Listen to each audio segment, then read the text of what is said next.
Hello and welcome to Cinema Express. My name is Ram Venkat Srikar. This is an interview with cinematographer Sudeep Chatterjee about his latest work, Gangubai Kathiawadi.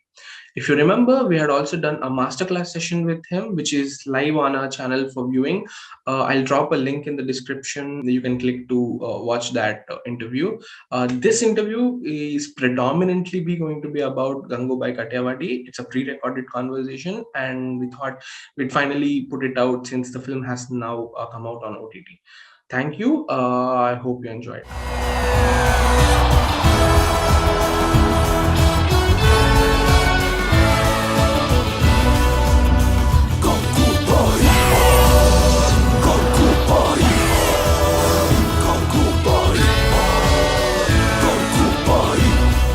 At what point of the development of a project do you enter the project? Like, is it during the scripting or is it during the pre-production? When does that happen usually? And what about Gangubai? So with Sanjay, what happens is it's a very long relationship. It's slightly beyond a professional relationship. You're more like, of course, the relationship is professional, but there's a bit of friendship and bit of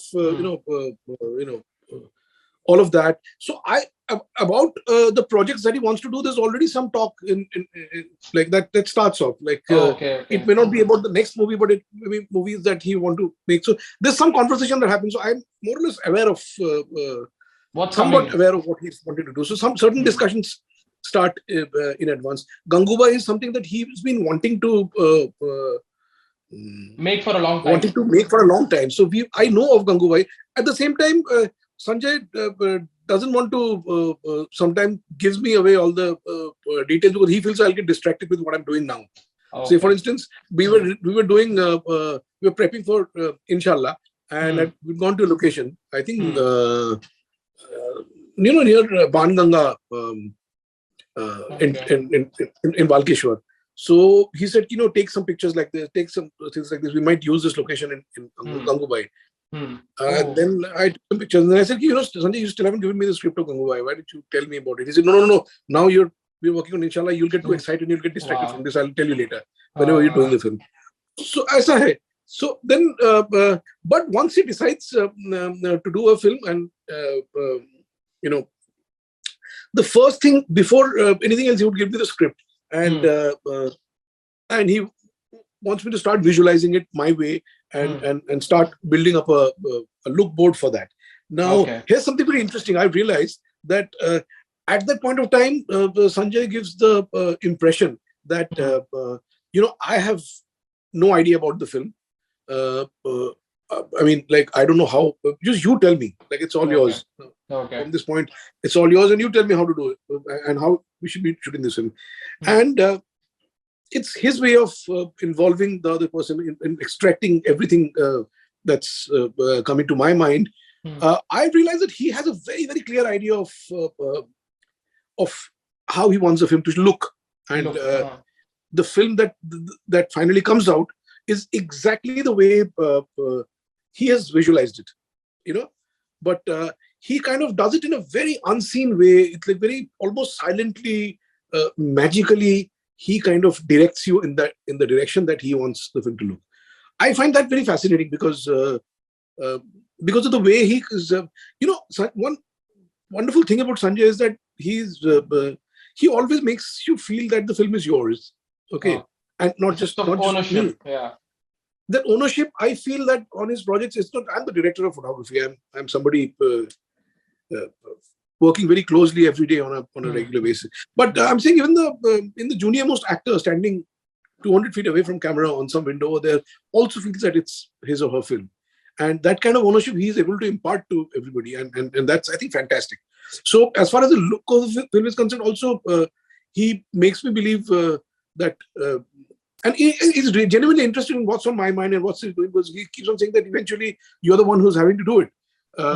And he lets me flow in a direction, and he absorbs all of that, and he sees all that I'm bringing on table, and he takes what he has to take. He kind of, what he doesn't like, he kind of explains that. It's a wonderfully democratic process where there's no telling that, okay, this is my film, this is how I want you to do it, and this is how I want you to look at it. It's none of that. But I enjoy the way he directs you in looking at the way. Yeah, so that's really wonderful.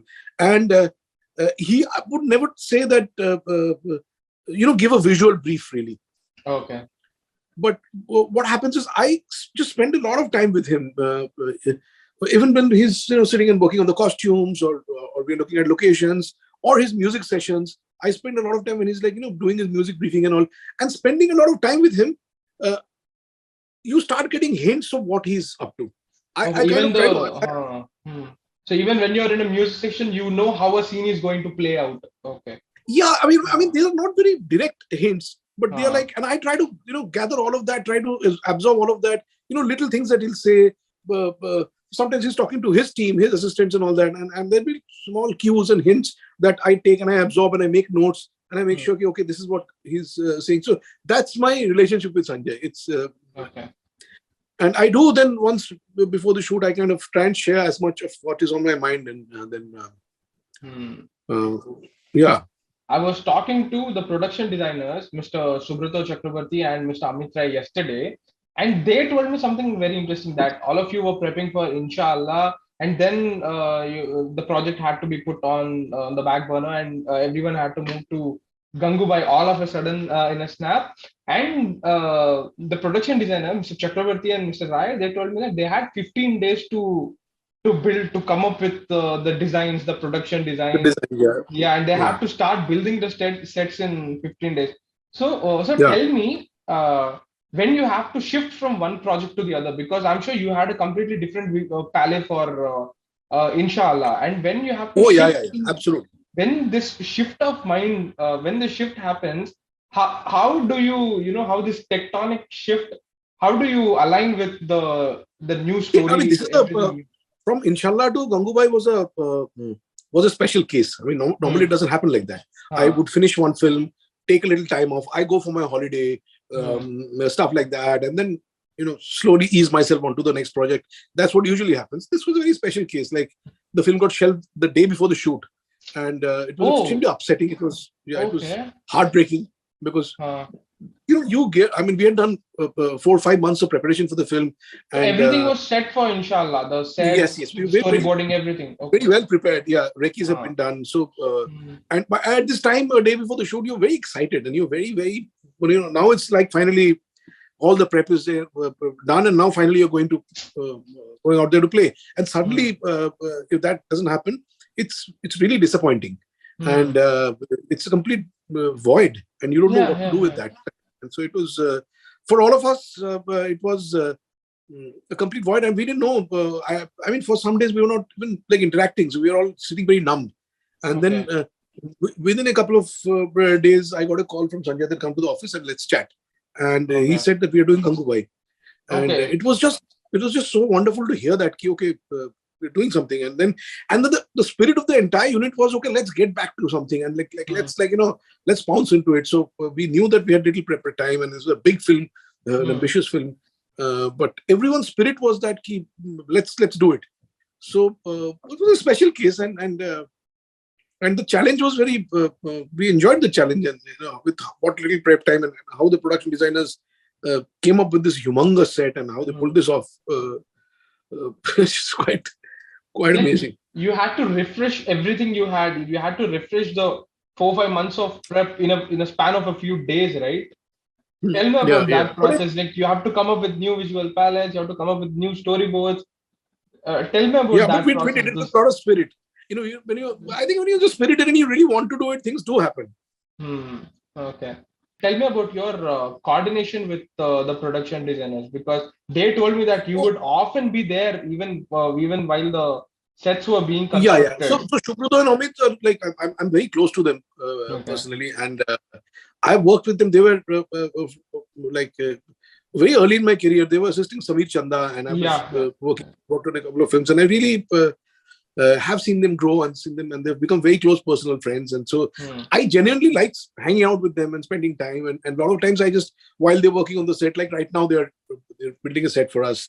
And I just go and just hang and it's wonderful to get the vibe from the set while it's being built, and it gives me a lot of, I think it gives me a lot of energy and a lot of a feel for the place as it's being built. And, I think it's very important for me to do that. And, some of it is also like I'm planning for lighting, and I'm giving directions about, how they can make it convenient for me to light, or like, simple things like, okay, I'm seeing this roof happen, and I would say, okay, that roof, can it take the weight of my lights? Okay, maybe we can do so. You do a little bit of technical talk, but more than that, it's wonderful to see the set slowly come alive. And, and I find it like a childlike joy in seeing that happen, and happen in front of your eyes from the scratch. Yeah, something you've just visualized and, seen it on paper. When it's slowly, little by little, it comes up, and then tomorrow you go and say, okay, this much has come. And it's all, it's my playground, and this is where I'll finally be spending the next few months. It's very joyous. I mean, nothing brings you more joy than, and also the involvement, and it also brings up, things happen how you want it to happen. And, you can, like, if you can always say that, and the relationship, if it's very collaborative and there's no ego and all, then it's always, I would often get into their area and say, I think this paint would look better. And they would always, a lot of times, ask me that, how are you lighting the Sharif? Maybe you can think of lighting it this way. From color coordination, the coordination about the colors. Yeah. And also, and Sanjay really encourages that synergy. That thing. Synergy between. Yeah, that he really encourages that, and he's a part of that. And then it's very, very important to do that. I think it's wonderful, and they're wonderful people. So it's just, apart from work, it's very nice to hang around, and I think filmmaking, that's really important. Like, the vibes that you have as a human being. It's eventually, say, I'm bringing out an idea out of the director's mind, and finally, realizing it on the big screen. So it's that. It's very important to get along personally and to have that human interaction, and only then I think you can be very honest with each other, and only when you can be honest with each other can you expose your mind, and you can really because it's very abstract. That's an idea in somebody's head mind, and you have to bring that to and see, then at the end of the day, what I do is extremely technical. On set, what I do is very technical. It's there's no room for any abstraction. It's like, okay, that light should come here. It should be that many foot candles. This should come with this layer of diffusion and that color temperature, and it comes to a very, very specific thing. So wow. Yeah. Wow. Like it was a 5-lane set, right? It was a 5-lane set built entirely inside a studio. Is it? It's an indoor. Well, it's an open ground. It's an open ground. It's an open ground, and we built the set, and but it eventually became like an indoor studio, because the whole set was built and then it was covered from top like a factory shade. So it had a roof, which changes everything when you look at it from a lighting perspective, right? Which changes everything. Absolutely. It was what in my previous experiences, where he showed with a lot of junior artists. And these big setup shots, and in this Gangubai, a lot of scenes had a lot of street scenes where so many. Yeah, and so it's like the time-consuming things are, how it takes time to get so many junior artists ready, and then to direct them and to choreograph them. And Sanjay is very, very specific about the choreography. Like, every car movement, everything is choreographed, and Sanjay also treats them like actors. So every junior artist is briefed. Yeah, you see in Gangubai, she's walking and there's some people reacting. They're all directed by Sanjay.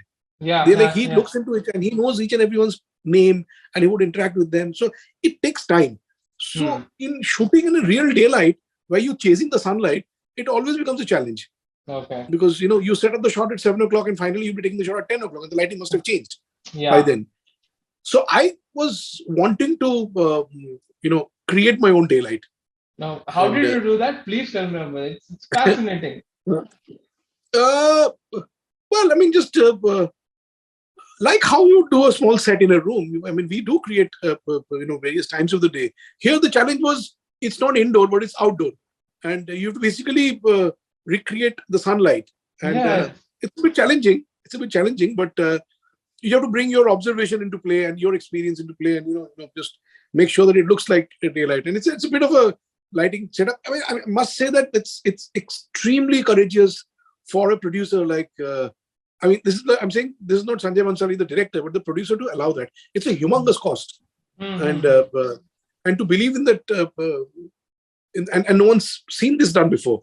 So I say it was very courageous on the producer Sanjay Bhansali's part to let me do that. And but he was like, I spoke to him that eventually we'll be saving time. Eventually we'll be having a very consistent light that and it really paid off, and we really got used to it. That we don't have to worry about that 7 o'clock sunlight going anymore. It can be there through the day or twilight. The challenges were more when we were originally. Actually, I had thought that I'll do some stuff this way, and for certain scenes where we are really opening up wide, we are really opening the set. There probably we'll take off the shade and we'll shoot that, and that was a plan. So it was a mix of both artificial and natural. That's what I had thought. That it'd be like, for instance, the climax. Now it's just extremely challenging lighting wise to create such a big outdoor lighting.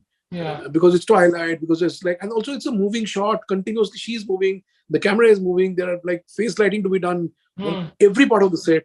So originally I thought, but then it was not practical because the cover was there, and the cover was there because we don't know how long the set would stand because of the COVID lockdowns, and like we had to protect him from rain. And then there came a point of time where even taking the shade off would be like we stop the shooting for a month, and things have to go off. So we never had that time because we would only get specific windows to shoot the film between the lockdowns. And that was so eventually that was there, and a couple of things you have to take care, particularly like in a real sunlight situation. There was the sun is very far off, so you get one single shadow, and like it's all the light beams are parallel. Here, when you're creating that light, you have to pay very, you have to be very attentive in making sure that it doesn't look wrong, it doesn't look lit up. It has to look realistic.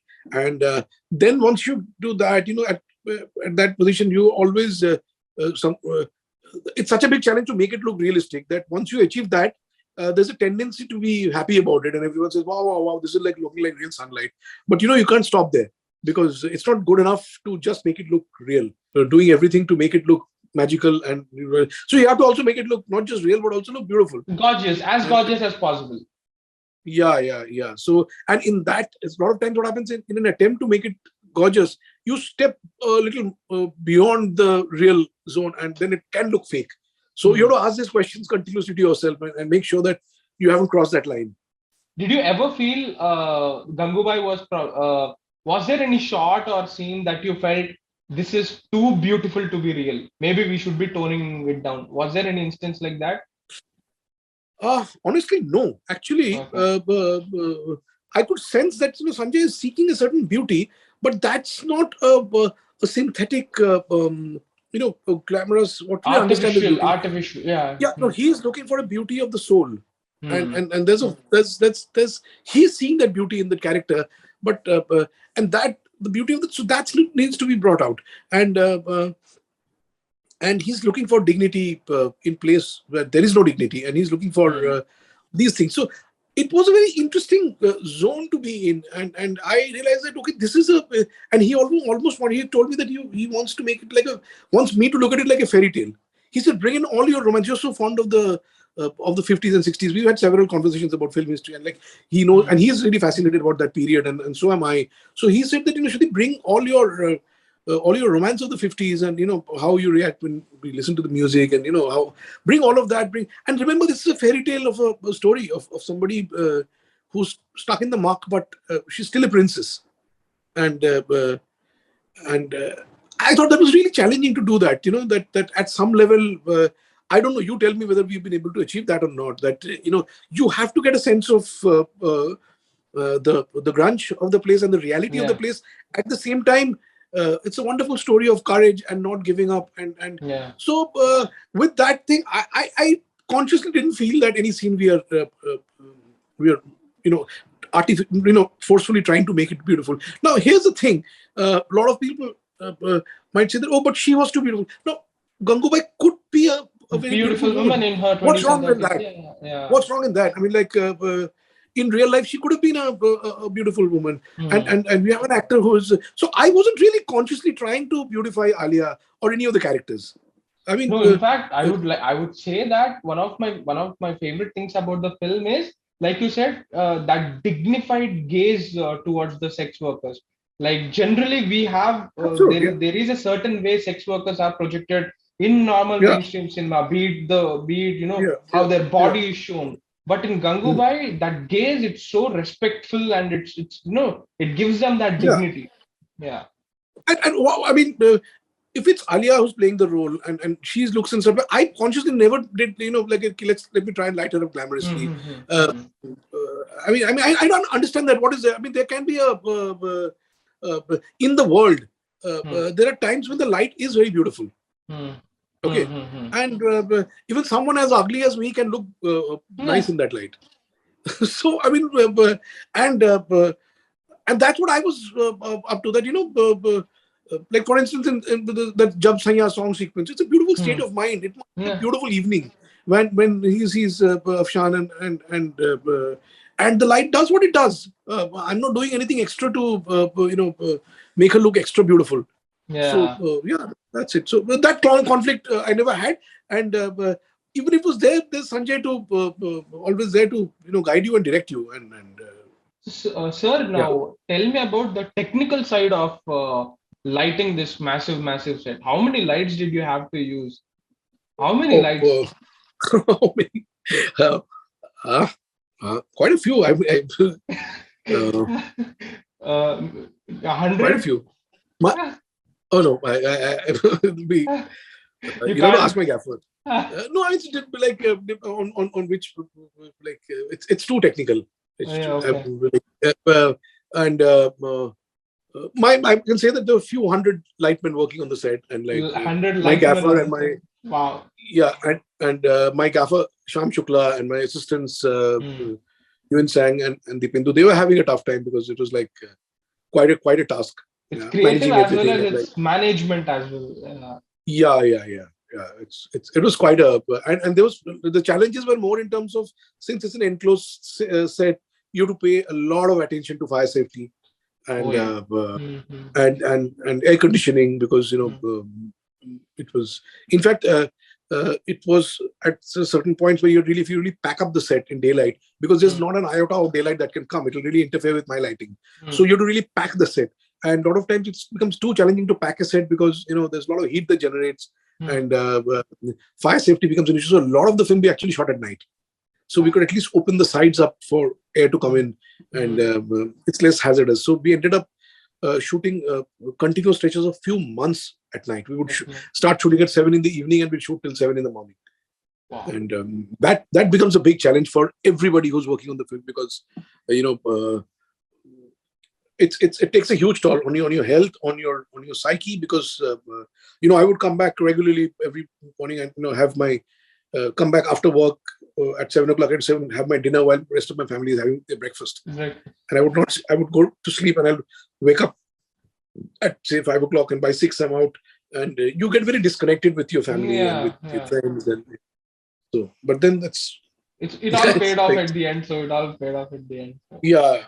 And everyone in the unit, they thought that this is my doing, and people used to give me dirty glances. He's the guy who's had this crazy idea. So I remember reading an interview with I think Mr. Vinod Pradhan, who shot Devdas, and he said that the maximum number of shots they would get on Devdas per day was 4, because that's how much craft that went into the film. So for you, what was the most challenging shot in Gangubai? Is there one that you felt was particularly? I don't think we did, like we would limit ourselves to 3 or 4 shots. It's not like that, because one very advantageous thing is that Sanjay would he's an editor himself, so he's got a lot of clarity in terms of how it's to be shot. And so he really, once we start shooting, it takes time to set up, and these are big scale shots, and if it's a small scene, we would do quite a few shots. In a big setup, it takes initially time to set up and all that. But once we start shooting, we would do many shots a day. I mean, like I think the whole climax was shot in 3 or 4 days. Wow. The procession, yeah. 4 days, I think.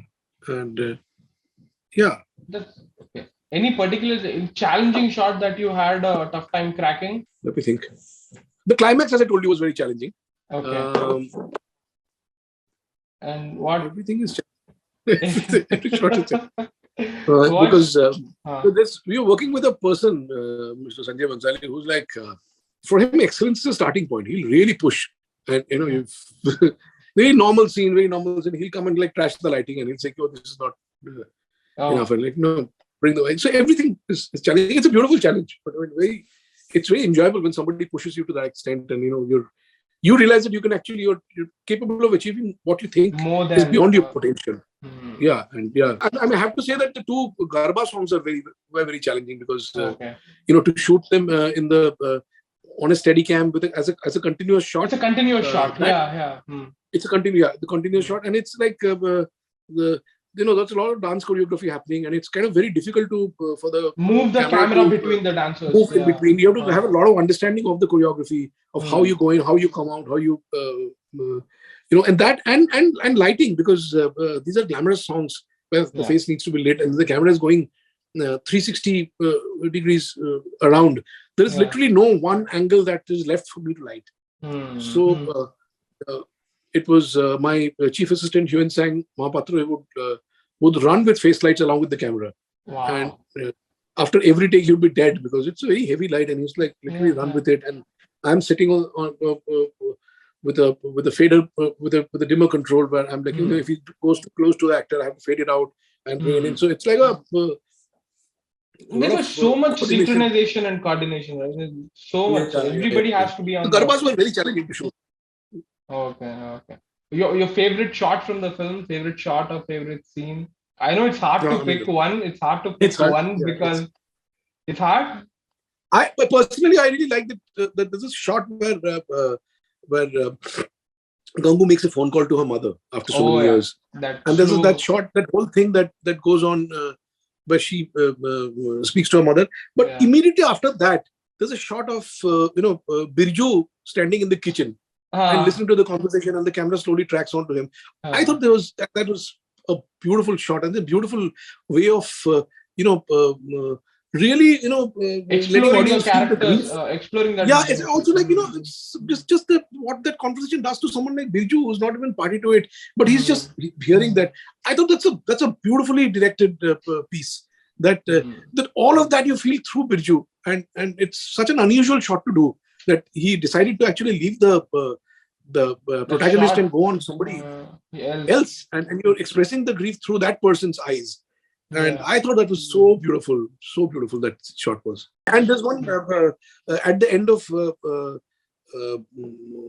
Jhumere Gori, when Gangu comes inside the place and with a little interaction with Ramnik, and Ramnik asks her that okay, like this is the plan and all that, and she's like, do you love me? And then there's one point Alia turns and she just says, do you love me?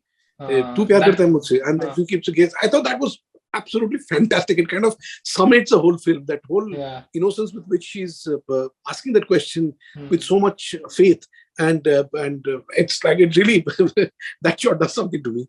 It's so beautiful how she performed and how Sanjay captured that moment. I thought that was so beautiful.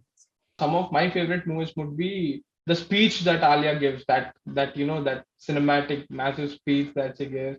I love how the camera keeps going back to the wide angles and her close-ups whenever she lands a punch. I love that part. And I also love that wide shot where they all the sex workers keep walking to the theater and Alia gets carried away and she goes an extra few steps. I love that part. I also liked how as soon as Seema Pahwa's character dies, the first thing we see is Alia climbing the stairs, which means like it's a literal imagination that she is now climbing the ladder. Yeah. So there's so much to unpack. And that shot, when we shot that scene, that one shot of climbing the stairs, we hadn't shot it while we were shooting the scene. And Sanjay just kept saying that, Sudeep, I need one shot where, there's something missed. And we had also edited the scene and we'd seen the edit. Okay. He said, I need one. And then he said, can she come like that? And can you give me a shot where she goes somewhere? And then we were looking at it. He said, can she climb the stairs like that? And we said that, okay, but this is another zone altogether. We were shooting somewhere else. And let's kind of, it was almost like backup time. So we said, okay, let's just put the camera and just see what it'll look like. We'll try and frame and then tomorrow we'll light up and do it and all that. And we put the shot and Sanjay got really, I could see that he really got excited with the frame, that, how she goes. And he said, this is really one. And he was like, started talking to the actor. And he was while all that was happening, I was just placing some basic lights and just giving a feel of what it would look like. And, we'll come back and do the shot tomorrow. But he was really excited. And he said, okay, why did you take the shot now? You're almost late. I said, no, I want to do more. I want to really. He said, no, Sudeep, it looks very nice. I want to shoot it this way. Okay. I said, really? I want to do more. It's fantastic. Just believe me, trust me, just shoot this. So I was like, okay, but take it. But if it's not good, I will do it again tomorrow. But we did the shot. In 15, somehow we just did the shot and he was really happy. And then that's the final shot you saw in the film? Or yeah, that's what he said. Oh, wow, lovely. I thought that, I kept telling him, you didn't let me light the shot properly. Let me do it again. No, properly. So he said, go to hell. I'm not giving you. It's done. I'm very happy with it. Yeah. So, yeah. It's lovely. That's definitely a very significant shot. Yeah, I think it's a beautiful shot. Yeah. The white tent was a big challenge because it's like she's wearing white. There's so much white. And but he was the colors, right? That she should be bathed in light. Finally, she's out in the light, so that it should be so bright that it should really feel like you should really feel the light. Did the costumes make daylight, did the costumes add to your challenges because she's white and especially in the scene where we also have that the cloth that's white, she's white. It's a very that a challenge? It can't get any worse. How did you tackle it? I mean, I didn't through the film. A lot of times where Gangu is wearing white, and there's she's walking through sunlight, and I never tried to fight the white. Okay. I think the problem is when you're trying to fight the white. If you really celebrate the white and you really are happy with the white, then it kind of things fall in place. So white is the cinematographer's biggest enemy. No, I mean it becomes an enemy when you're trying to fight it. When you're scared of it, I think. But when I could see that my director was really wanting to celebrate it, and it's very spiritual at that point of time when this woman who from that dingy dark lanes of Kamathipura finally is making a statement, and she's like it's blaring in daylight, and she's wearing white, and it's like a statement piece. So here I think the call is that you celebrate it and you go for it, and the climax also where everyone's in white. And white confettis are flying there.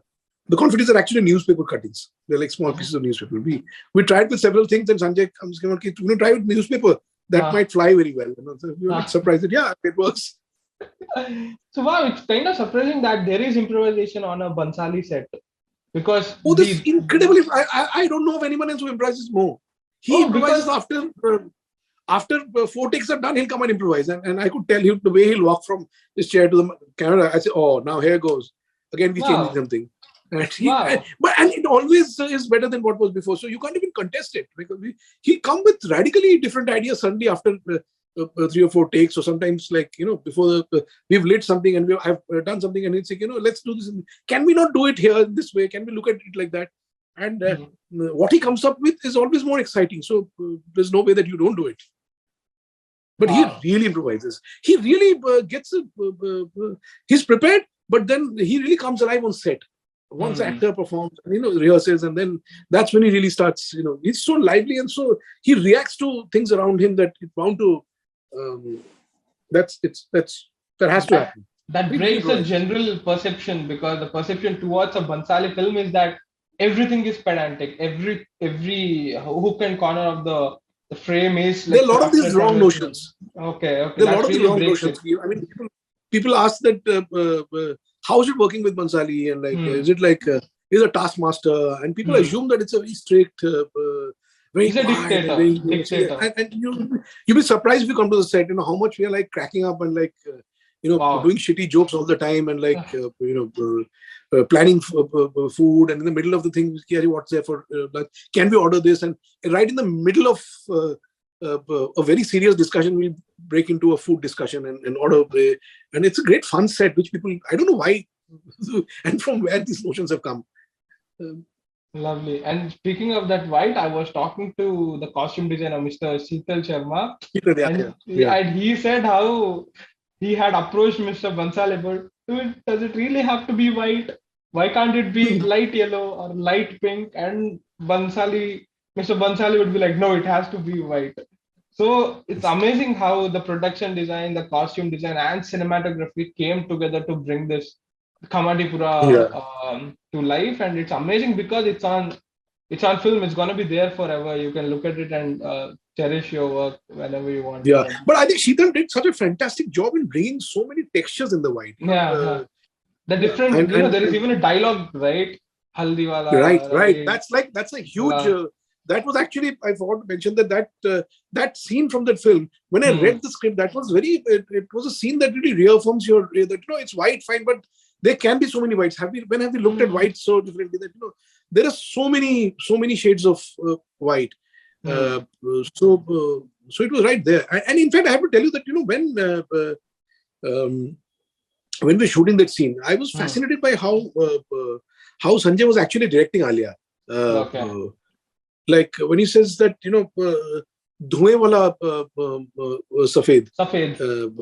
Yeah, and it's a kid. This is not there in the film, and we would not know otherwise. But he was like, remember, maybe your father used to smoke, and that smoke that used to come out from his pipe, that barrister father of yours. Oh wow! And that's dhua that probably is in your mind. Wow. And when you say doodh wala safed, it's a milk that your mother brought you to drink. And so there are all these subtext she was giving, and it was like, so that conversation on white was such a it was there in such a spiritual way, and and somehow Sanjay had been able to instill these little nuances and about the white that that one, as a cinematographer, I never wanted to fight it.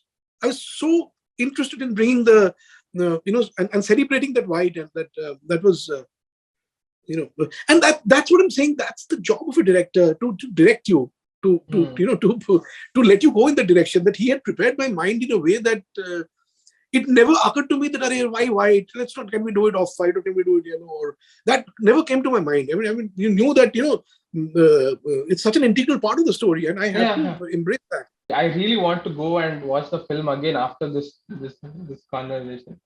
So thank you, sir. Thank you for your time. It was amazing.